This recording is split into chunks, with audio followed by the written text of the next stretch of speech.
Oh, you know what?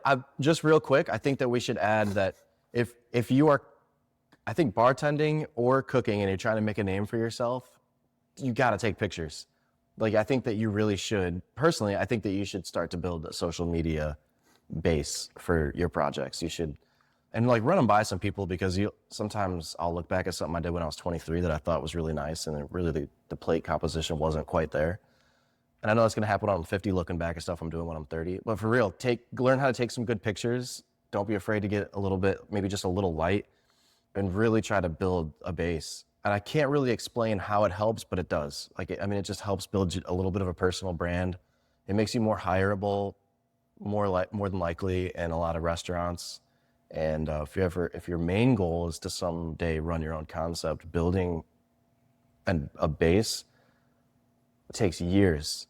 And so if you start taking photos now, 10 years from now, you might have some people that have been following your journey that are excited about your project. So I think that's it's really big. It's like a modern day portfolio, Yeah.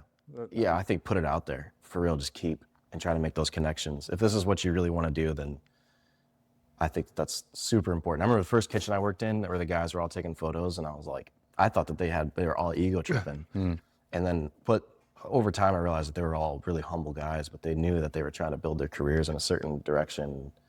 And you see restaurants open with magnificent talent and clothes, and they didn't exist on the internet. And you kind of have to, in my opinion, you kind of have to. It's not like it used to be, from what I hear, before our generation, it kind of used to be like, you just put that hot dish out and stay consistent and you're going to be fine. I don't think it really works that way anymore. I think you really have to be kind of powerful on the internet. You have to catch people's eyes. So I just wanted to say that. Yeah, I think that's something that you made a pretty good career without doing that, to be honest. So maybe I'm wrong, but. Yeah, but I don't know. I haven't really, I guess there was a moment where I was kind of going towards like the culinary arts aspect of it, but I think I've kind of segued into more of a corporate style role. And I think for me, it's just been my resume, just having not only that experience, but it's just having things that I can point to. Like I remember the restaurant that we worked at won an award in 2019 that I could put on my resume, that's really impressive, that you can give those type of things to potential employers, and they already know before they even meet you that you have some kind of pedigree. But it's been a different aspect for you that I think has been really cool to watch you kind of develop, because I don't think you really had a whole lot of social media knowledge until you became a chef, and then I think it expanded a lot when you opened this place, and I kind of watched you figure out how to make these reels and these shorts, and like survival, some of it. Right. It's a lot, man. I run a burger restaurant right now.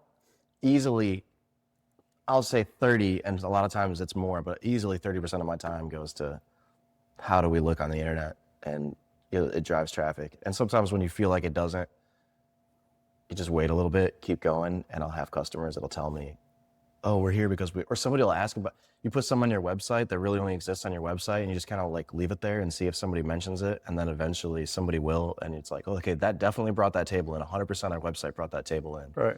And that reel brought this in.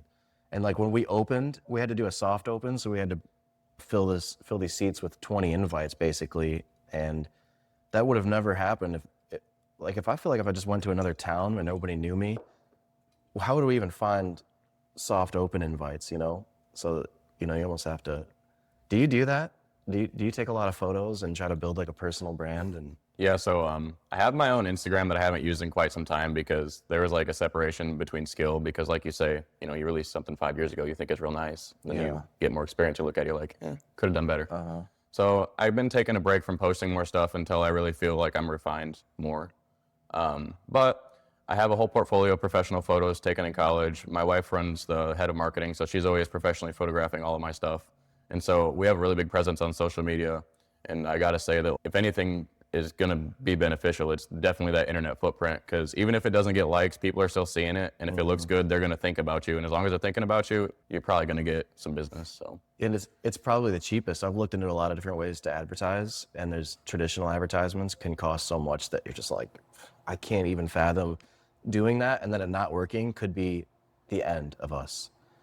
especially a small business. Even from the corporate side of it, I've noticed over the last 5 years that we've really gone away from traditional advertisement, you know, because I mean, at this point, it's almost not even worth the money that it costs to put an ad on the radio or TV or whatever. But we've pushed hard on reviews. Reviews are the cornerstone of advertisement at this point, because if you can keep your review score high, then when people are Googling, I don't know, burgers in this area, you know, then your name pops up instantly.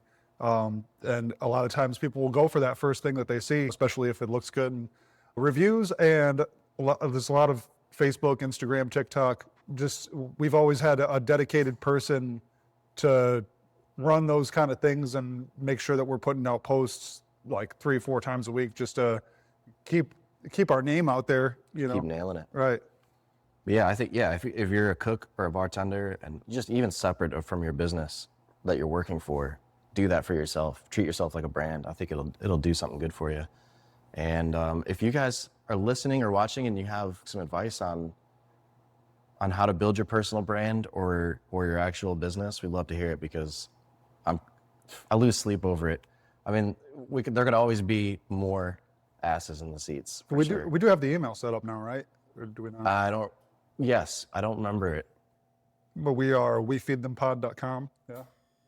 Wefeedthem.com is the website. Them. And everything's on the website, wefeedthem.com. Yeah. All of our socials, all of our contact. So hit that shit. Yeah, wefeedthem.com.